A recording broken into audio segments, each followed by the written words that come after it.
Hi, Shalom. This is Brother Tazaba from GMS South Holland, coming back unto you through the spirit and power of Yahweh Shem Shai. Before I start off, I want to give all praises, honor, and glory unto Yahweh and Ba'ashem Yahushai, Ba'ashem Kakadash. Double honors to the other apostles of Great Millstone. Peace and salutations to the elect out there. Peace and salutations to the elect out there. They're spreading this word and sincerity and the truth all over the four corners of the earth. Man, as you see the title, Let's Not Walk Naked. I was gonna read the scriptures, but my job phone just died, so it's more or less gonna be a quick talk. On my way to the job, 13, 14 minutes. All right, it's more or less gonna be a talk. And the thing I want to address, well, not address, the thing I want to speak on is being careful lest you walk naked. You gotta be, you gotta keep trimming.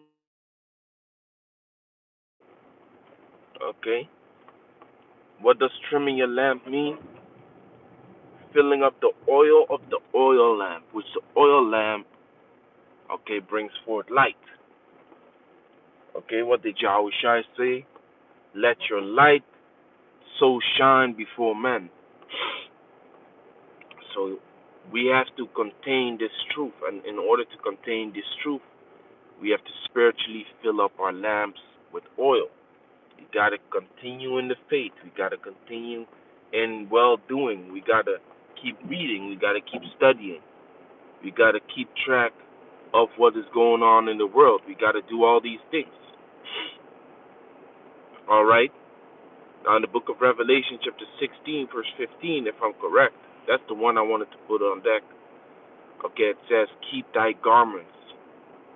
Keep thy garments, lest thou walk naked. Okay? Keep thy garments, lest thou walk naked.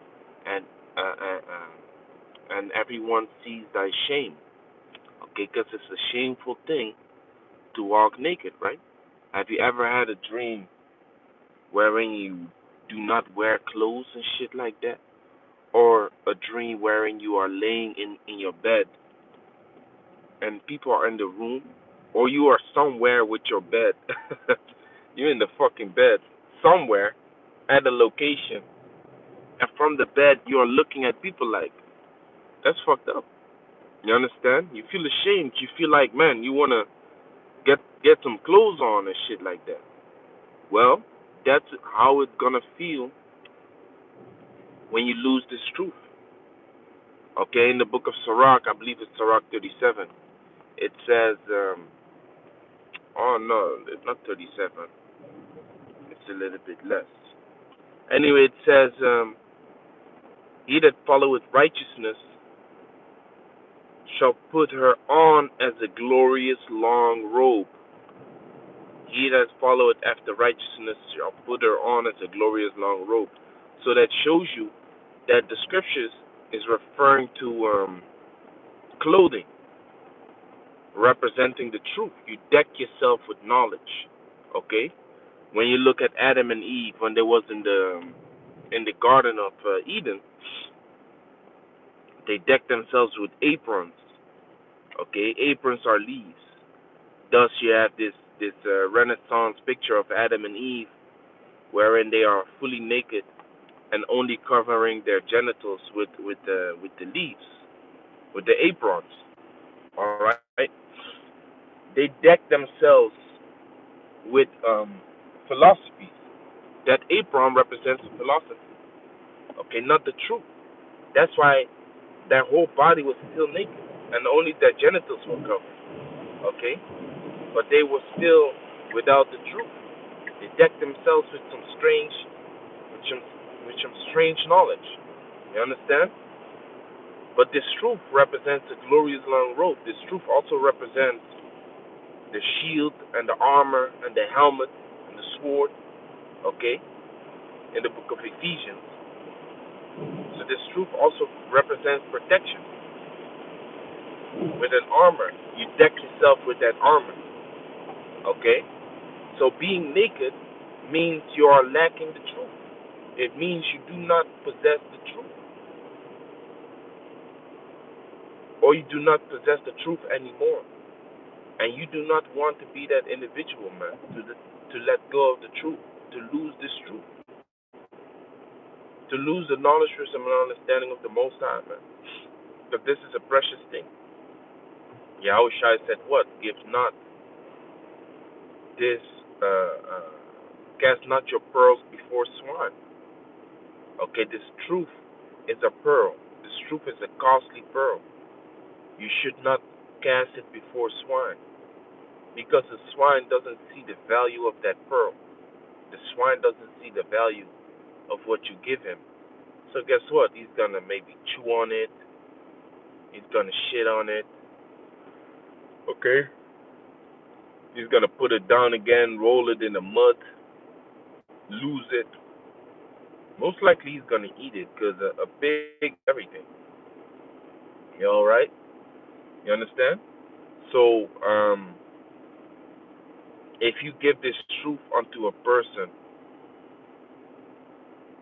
that just shits on the truth, basically, don't continue in giving him this truth. All right? The book of Titus, I believe it's Titus chapter 2 or 3. No, it's Titus chapter 3, around the 14th verse, if I'm correct. It says, "He that is an heretic at the first or second admonition reject."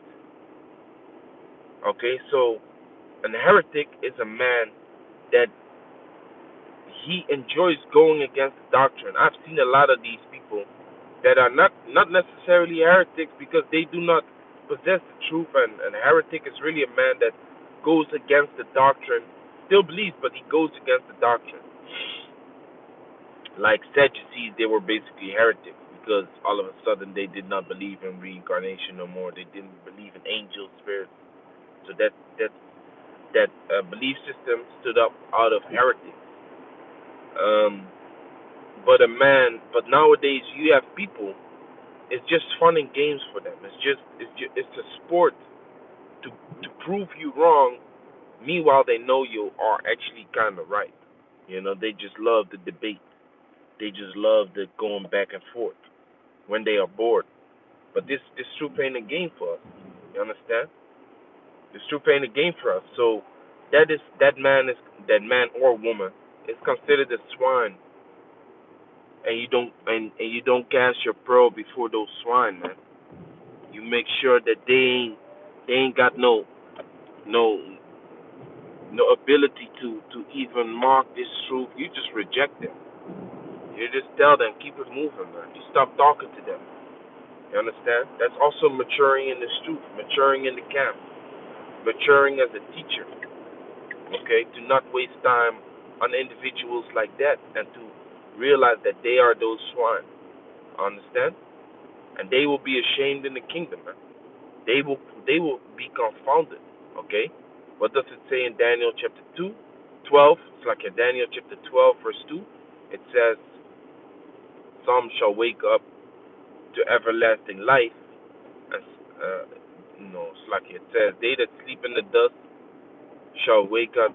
Some shall wake up to everlasting life, and some shall wake up to everlasting shame and contempt." Okay? It's those people that that desire to walk naked. They don't feel the shame. It's those people that once had this truth and decided to strip fully naked. Okay, those that decide to strip fully naked, that once had this truth, they are even worse than the people that are walking naked by choice, man. By ignorance, actually, because they don't value this truth. They're just a bunch of swine. But those that once had this truth, whew, like Yahushua said, "He that knoweth the Lord's will and doeth it not shall be beaten with many stripes. But he that knew not shall be beaten with few stripes." So the punishment for those that once had this truth is worse than for those that never really knew, never really acknowledged. You understand? The dog that turned it back to his vomit is worse than the dog that never even vomited at all. You see? So that's why it's important to keep this truth, man. Keep your garments. Observe what is going on in your life that can pull you out of this truth. Satan is creeping on us, man. Each and every day, Satan is literally creeping on us, trying to disrupt our peace, trying to disrupt our focus. Because that's what we need in this truth. We need focus. You need stability. You need a weekly routine. Every week's supposed to be the same. Okay? You make your videos, you do your studying, you blow off some steam, you go to work. You go to work, you blow off some steam, you do your studying, you make your lessons, and you repeat the shit. You repeat it, man. Our lives ain't adventurous or anything. Ain't no shit like that, man. You just do what you're being told, and that's push this word out. Spread the gospel. Help your neighbor. Help your brother. Okay, train him in the way he should go. And yes, that scripture pertains unto your son. Train a child in the way he should go, and the end he shall not depart from it. But guess what? Those that come into this truth are newborn babes. They're newborn babes, man. So we do have a certain fathership role, or elderly brother role that we have to bestow upon them, man. They are newborn babes. They are like children that you put in the shallow water and tell them to learn how to swim. They fucking panicking, man. They are panicking because they're like, this is water and I cannot swim. But you got to learn. You see? Those are the responsibilities that we carry.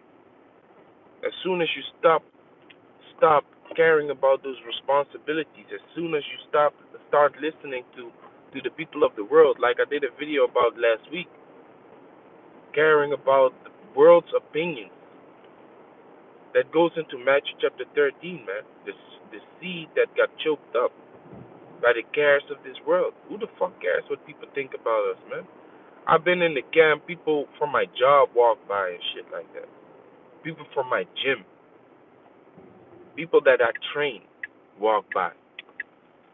Fuck do I care, man? You have a problem with me now? Because you see me preaching in the street? Fuck out of here, then. I don't give a shit. You understand? Because this truth is more valuable to me than whatever these people be thinking, man. This truth is everything. That's why you gotta keep it at all costs, man.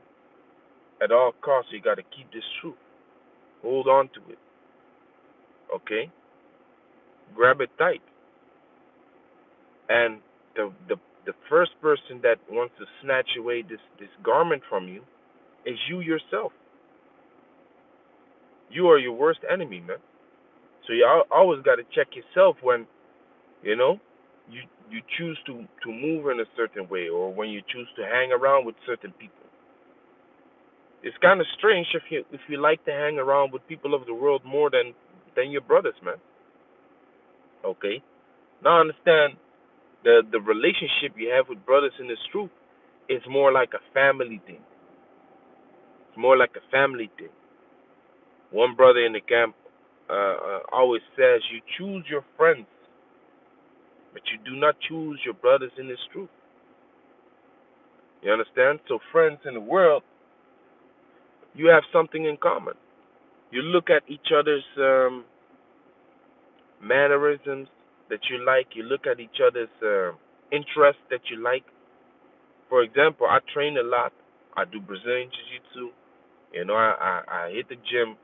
So if I wasn't in this truth, I would most likely have friends that like to do Jiu-Jitsu too, or fight sports and hit the gym. That would probably be it. You understand? But now the only thing we have in common in this truth is that we have this truth. Some brothers might have multiple things in common. For example, look at GMS Chicago. You have multiple brothers doing Brazilian Jiu Jitsu. You have multiple brothers doing weightlifting. being in that mindset. But there, I'm sure that there's brothers that are completely not into that.